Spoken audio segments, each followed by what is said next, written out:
Y así está La Habana, inundada de basura. Ahora sí se enfermaron de verdad. A la crisis que se está produciendo por la falta de energía, a la crisis que se está produciendo por el colapso absoluto de la economía, por la ausencia de combustible, combustible que ya no llega ni a los autos particulares ni a los colectivos. Te mostrábamos el testimonio de una joven que estaba en medio de la noche en La Habana y no había ni un solo transporte público, ya no hay prácticamente aviones que operen desde Cuba, o hay pero muy pocos, una reducción muy fuerte. La ausencia, por supuesto, de luz eléctrica. Ahora te voy a contar qué está pasando con el agua. Vos mira el estado de la ciudad más importante de Cuba. Una ciudad, que no me voy a cansar de repetirlo, era conocida hace 100 años como la Niza de América. La Niza de América. ¿Por qué? Por su arquitectura opulente, por el nacimiento de una burguesía muy prolífica, muy próspera, obviamente por ser una economía donde había enormes oportunidades de hacer negocios, con problemas, por supuesto, claro que sí, pero una ciudad pujante de un país que estaba avanzando y progresando. Esta es la realidad hoy. Un país y una ciudad, cuando hablamos de La Habana, que se derrumba. Veíamos la semana pasada el derrumbe en un edificio que había sido sede de uno de los principales institutos de diseño, directamente convertido en escombros. Una ciudad donde ya nadie puede circular, salvo algún amigo del régimen, y donde empieza a volverse peligroso en términos sanitarios por la cantidad de roedores, por la cantidad de cucarachas, por la cantidad de insectos que se empiezan a generar con este nivel de basura, que es parte de que los camiones de residuos, por ejemplo, no tienen combustible para operar. Esto es lo que pasa en las calles. ¿Qué pasa en las casas? ¿Qué pasa en los solares, por ejemplo, de La Habana? ¿Sabes lo que son los solares? Esos edificios que uno ve derruidos después de tantos años, todos construidos, por supuesto, antes de la Revolución. La Revolución en 47 años fue incapaz prácticamente de hacer ningún edificio importante en La Habana. Eso habla, ¿no?, de la capacidad creativa y de la capacidad de generación, ¿no?, de un régimen político. Esos edificios ya derruidos después de casi un siglo de vida, que a su interior no solo tienen una familia por vivienda, sino que los propios departamentos ya están subdivididos por varias familias que viven en un mismo departamento, que en todo obviamente construcciones precarias dentro de esos edificios, que comparten los baños, sin agua no desde hace 2 días, 48 horas, desde hace 15 días. ¿Y qué hacen? ¿De dónde sacan el agua? Bueno, te lo muestra una joven desde las entrañas de La Habana, en el centro de La Habana, así se consigue agua. Bueno, llevamos más de 15 días sin agua y estamos cargando agua. Yo vivo en un 3er piso y estamos cargando agua de la cisterna del edificio, que le queda una gota para poder bañarnos y cocinar y hacer las cosas de la casa. Un edificio súper céntrico donde viven más de 20 familias, donde hay niños, ancianos. Y miren en las condiciones que está. Esto que les enseñé es el hueco del ascensor. Y acá, donde está la cisterna, donde se llena esa cisterna y todos los días con el motor pues se subía agua al tanque que está en la azotea, que también tiene muy malas condiciones. Miren la gotica de agua que había que empujar el cubito para que se hundiera y coger de lo que es el fondo de la cisterna literalmente. Miren esos tubos ya que oxidados, todo este edificio está viejísimo. Toda la estructura del edificio está totalmente deteriorado. Nosotros tenemos que cargar el agua 3 pisos, pero hay familias que viven en el 6º piso. ¿Se entiende que esto pasa en pleno centro de La Habana? ¿Vieron cómo estaba ese edificio, no? ¿Vieron el hueco del ascensor? Obviamente el ascensor, ¿quién se va a subir un ascensor en La Habana si no hay electricidad constante desde hace 3 años, con un flujo mínimamente constante y predecible? ¿Vieron cómo consigue agua la gente? O sea, son imágenes del África subsahariana, son imágenes propias de Haití, país asolado por terremotos, por sismos, que nunca tuvo un Estado o que nunca pudo consolidar un Estado más o menos centralizado. Esta es la Cuba que nos han querido vender durante medio siglo, que era la Cuba del hombre nuevo, donde todos vivían con prosperidad, sí, por supuesto, donde los problemas que habían eran todos consecuencia del bloqueo. Vamos a hablar ahora del bloqueo. Pero digo, esta es la Cuba que no puede estar así porque hace 15 días que Estados Unidos no le deja, o por lo menos pone aranceles y sanciones a quienes le vendan petróleo. Está claro que esto es solamente posible como consecuencia de muchas décadas de destruir a un país, de literalmente ir de a poquito desangrando y sacándole los poquitos de recursos que le quedan. Ahora, lo que no deja de hacer el régimen, porque agua no puede dar, luz no puede dar, energía, trabajo, no puede dar absolutamente nada. Lo que no deja el régimen es la represión. Lo contamos con el caso de los jóvenes del Cuartico, que obviamente se convirtieron en un tema de alcance internacional. Giorgia Meloni, la primera ministra de Italia, publicó un mensaje Free Cuartico, justamente en solidaridad por la claridad que tenían estos chicos para explicar lo que pasa en Cuba y por la crueldad con la cual los han secuestrado. Y obviamente en estas horas la noticia es que otro preso político murió, asesinado por el régimen en definitiva. Es el caso de Luis Miguel Oña Jiménez, que tenía 27 años, que había sido secuestrado en el marco de las protestas del 11J del 2021, ese gran movimiento de protesta juvenil, en el contexto de Patria y Vida y todo ese movimiento de jóvenes, primero artistas que fueron un poco el foco de esas movilizaciones en contra del régimen y que terminan con represión, con condenas ejemplificadoras a 10, 15, 20 años de cárcel. Bueno, a Oña Jiménez, de solo 27 años, lo tuvieron en condiciones tan extremas que le provocaron una isquemia, lo liberaron, lo escarcelaron cuando ya estaba prácticamente agonizando y terminó este fin de semana confirmándose su muerte. Este es el testimonio desgarrador de su madre. Juan Carlos, es un mensaje que mi hijo acabó de fallecer ahora mismo. Por Dios, Dios mío. Ay, ¿qué es esto, Dios mío? ¿Por qué? Si mi hijo tenía los 27 añitos. Acaba de fallecer el manifestante del 11 de julio y preso político Luis Miguel Oña Jiménez. Luis Miguel Oña Jiménez, de 28 años de edad. Estaba en su casa hacía varios días con una licencia extrapenal. Tú sabes que esta gente le da la licencia extrapenal a la gente cuando se va a morir. Había sido arrestado el 12/7/21, acusado de sedición por participar en las manifestaciones de La Guinera y sentenciado a 14 años de privación de libertad, residente en La Guinera, La Habana.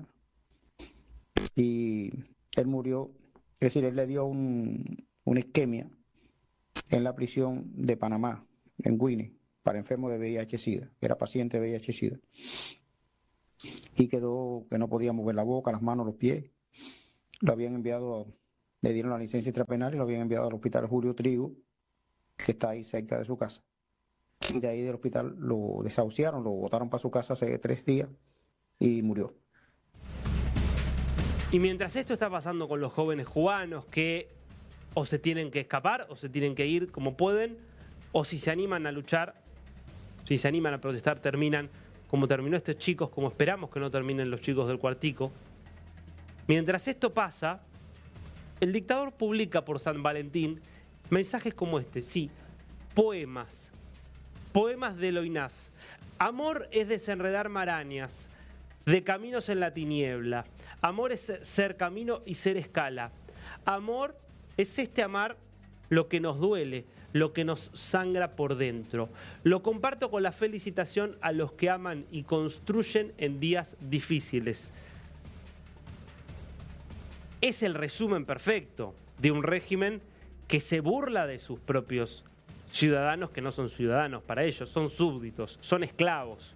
Es un régimen que esclaviza y que lo hace desde hace 47 años, que copia el modelo que llevó adelante la Unión Soviética en Rusia. Hay que decirlo, la Unión Soviética por lo menos fue capaz de dar algún mínimo nivel de vida, de bien, de bienestar, algo de desarrollo industrial tuvo, algo pudo repartir entre su población, por más que fuera tiránico y asesino el régimen. La Cuba de Fidel, Raúl y Díaz-Canel, ni siquiera eso, ni siquiera fue capaz de producir absolutamente nada. Por eso cuando le preguntan a Marco Rubio, que dio un discurso que va a pasar a la historia en Múnich, vamos a estar repasando después en la clase de geopolítica que dio el secretario de Estado de los Estados Unidos desde la Conferencia de Seguridad de Múnich, le preguntan en una entrevista que da después por la situación de Cuba, por la política, obviamente, de Donald Trump, en el marco de la doctrina Monroe, que es máxima presión contra el régimen cubano, no aceptar alegremente que haya a un puñado de kilómetros de la costa de Miami un régimen tan abiertamente hostil hacia los Estados Unidos y hay que decir hacia la humanidad, hacia los principios más básicos de Occidente. Y le preguntaban, bueno, ¿el régimen entonces tiene que caer? ¿Qué tiene que pasar para que Estados Unidos cambie su posición? Y escucha la reflexión de Rubio, donde habla acerca de la naturaleza de este régimen. Mira. It to prosper. Is there any kind of off-ramp for the regime? I mean, previous ones, when you negotiated with Venezuela, you said if they agreed with various things, it would be possible to continue. There is. I mean, look, I think you have to... What could the Cuban regime do? Well, I'm not going to tell you or announce this in an interview here, because obviously these things require space and time to do it in the right way. But I will say this, that it is important for the people of Cuba to have more freedom, not just political freedom, but economic freedom. The people of Cuba, and that's what this regime is not willing to give them, because they're afraid that if the people of Cuba can provide for themselves, they lose control over them, they lose power over them. So I think there has to be that opening, and it has to happen. And I think now Cuba's faced such a dire situation. Remember, this is a regime that has survived almost entirely on subsidies, first from the Soviet Union, then from Hugo Chavez, and now for the first time it has no subsidies coming in from anyone. And the model's been laid bare. And it's not just, look, multiple countries have gone in and helped. The problem is that you lose money in Cuba. They never pay their bills. They never end up paying. It never ends up working out. There were European countries that went to Cuba and made what they thought were investments in certain sectors, only to have the contracts canceled and get themselves kicked out, because the Cuban regime has no fundamental forward. I would also say, and this has not been really talked about a lot, but the United States has been providing humanitarian assistance directly to the Cuban people via the Catholic Church. We did it after the hurricane. We actually just recently announced an increase in the amount we're willing to give, and that's something we're willing to continue to explore. But obviously that's not a long-term solution to the problems on the island. Decía dos cosas para destacar de esto que decía Rubio, ¿no? Es un régimen que una y otra vez tuvo oportunidades de flexibilizar los controles económicos, de dar oportunidades para que los propios cubanos puedan generar riqueza y de esa manera salir adelante. Y fue siempre el régimen quien terminó cerrando esas puertas. ¿Por qué? Porque es un régimen que entiende que cualquier forma de liberación del yugo de la propia estructura del Estado se vuelve una amenaza política. Cualquier forma de liberación económica que empodera a los ciudadanos, dándoles por lo menos recursos económicos y autonomía respecto del Estado, se vuelve una amenaza para esa casta dirigente. Por eso es un régimen que en definitiva esclaviza, como lo hace con sus médicos cubanos que salen por el mundo, tienen que trabajar y no reciben absolutamente nada, mientras el régimen recibe muchísimo dinero de Venezuela, de México, de Brasil, países que por supuesto pagaron esas misiones de médicos. Por eso hay tantos cubanos que se indignan cuando ven la indignación justamente que expresa la izquierda ante las políticas de Estados Unidos hacia Cuba.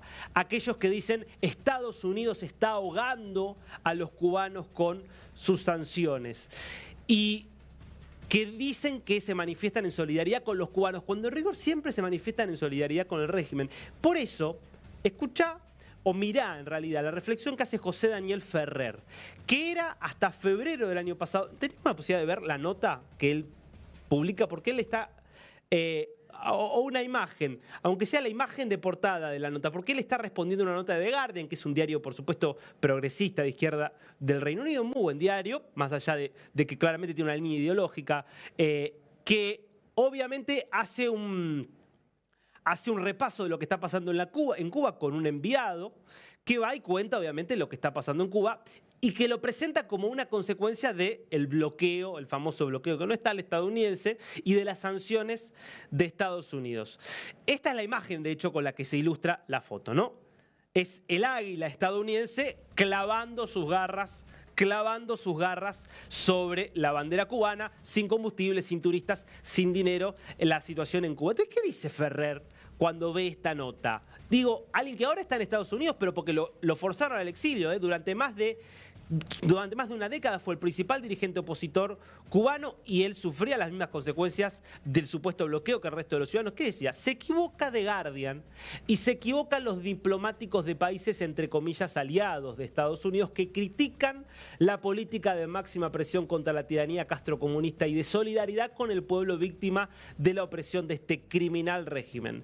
La mayoría de los cubanos apoyan las políticas del presidente Donald Trump, del secretario Rubio y de Mike Hammer, que es el jefe de la delegación diplomática estadounidense en Cuba. El encargado de negocios de Estados Unidos en Cuba, Mike Hammer, es más querido por el pueblo cubano, que le conoce y agradece, que todos los diplomáticos y periodistas parcializados a favor del régimen opresor y que fingen preocupación por un pueblo oprimido y reprimido, con el cual no han tenido verdaderos gestos de solidaridad. Hay que escuchar a Ferrer, hay que escuchar a los chicos del Cuartico, hay que escuchar a las chicas que se quieren tomar un transporte público y no lo encuentran, que están tapadas de basura o que tienen que sacar agua de un pozo en un edificio en pleno centro de La Habana. Porque ese es el testimonio real de Cuba, no Díaz-Canel. Porque lamentablemente la solidaridad de gran parte de Occidente, no solo de la extrema izquierda, siempre recae en solidaridad con